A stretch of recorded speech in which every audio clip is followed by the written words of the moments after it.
Hi guys, this is video 6.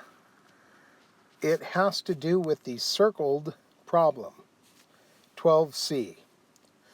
Now, when it says graph each of the following, the graph of 12C is going to be a semicircle. Now, let me get you there. So my first example, I have x squared plus y squared equals 9, which is a circle centered at the origin. It has a radius of 3, so if I was going to sketch that graph real quickly,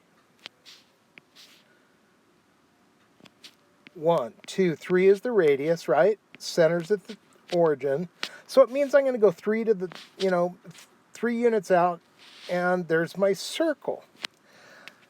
Well, that's because we know how to graph a circle if we see the equation of it. But what makes this a little different? Well, let's solve for y. Here's what I'm trying to get at. If I wanted to, I could take the x squared to the other side. I could get rid of it. I'd have y squared equals 9 minus x squared. Well, let's suppose I wanted to graph this on my graphing calculator. I would have to take the square root of that because there is no place on my calculator to enter y squared, but there is a place to enter y. But if I take the root of that side, I take the root of that side, which equals then 9 minus x squared.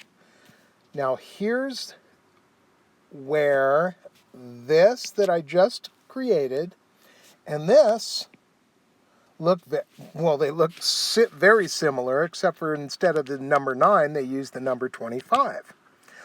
But why did I say this is the graph of a semicircle? Well, let's examine this. When I take the root of both sides, I took the root here, remember what that does is that generates a plus or minus situation. So if you were to graph this on a calculator, you would actually have to use y1 and graph, let's say, this part of the problem, and y2 you would have to graph the negative version of that. This would be, well, here I'm going to use a different color. I'm going to change to red. This would be the top part of my circle right here. And then let's go get some blue. This would be the bottom part of my circle. When you're sketching a graph of a circle, you don't need to get out your graphing calculator. You don't have to do any super fantastic math either. Remember, that's where I started. That's a circle with a radius of 3. But if you solve for y, which I did here, I solved for y, what you're supposed to do is take plus or minus that situation. So in 12C here, in this one right here, you'll see all they show you is the positive version. They don't have plus minus in front of this. If they did, you would get the top and the bottom of the circle. But since they only have a positive thing there, you're only going to get the top part of that circle. That's why I called 12C a semicircle. Now, here's something you're going to see on the graphing calculator. I'm going to scroll down here. This is what you would get if you graphed y equals the root of 25 minus x squared. That is what it will show you on the graphing calculator. Because remember, they're only showing you the top part of the circle. If you want to get the bottom part of the circle, you'd have to graph the negative part of this. So that's why I keep saying question 12C on the AP Calc packet is a semicircle.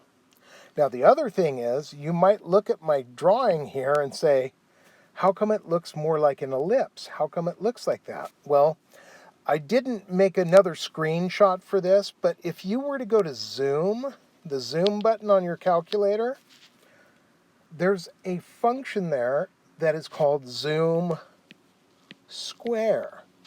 And if you use zoom square, what you'll see is it will correct the distortion in the image. See, the graphing calculator has a rectangular window, right? It's got a rectangular window. So if you want to tighten that up and make it look more like a square window, you use zoom square. You don't have to do that. You really don't, but it will make it prettier. So, for example, here's my second little quick example here. If I wanted to sketch this graph as it's written, as it is written right now, this is the equation of a circle with a radius of 2. And if I were, to solve for y, I would get y squared equals 4 minus x squared. And then I could root. I could take the square root of both sides, which would mean y equals plus or minus 4 minus x squared. Once again, if I wanted to call this part y1, this one y2, I could graph it and see that it makes up a top part of my circle and a bottom part of my circle. But let's suppose the only thing they show me is this in the original problem. Well, then guess what? I'm only going to get the top part of the circle. All right, so guys, I'm not going into super depth on anything because I just want to make sure. When it says graph each of the following, guess what? That's how you would draw that picture now. Now you know how to do it. Okay, I still have to go through this guy and let's see, this guy. Those are the two that are remaining in our next videos. All right? Okay, that is it.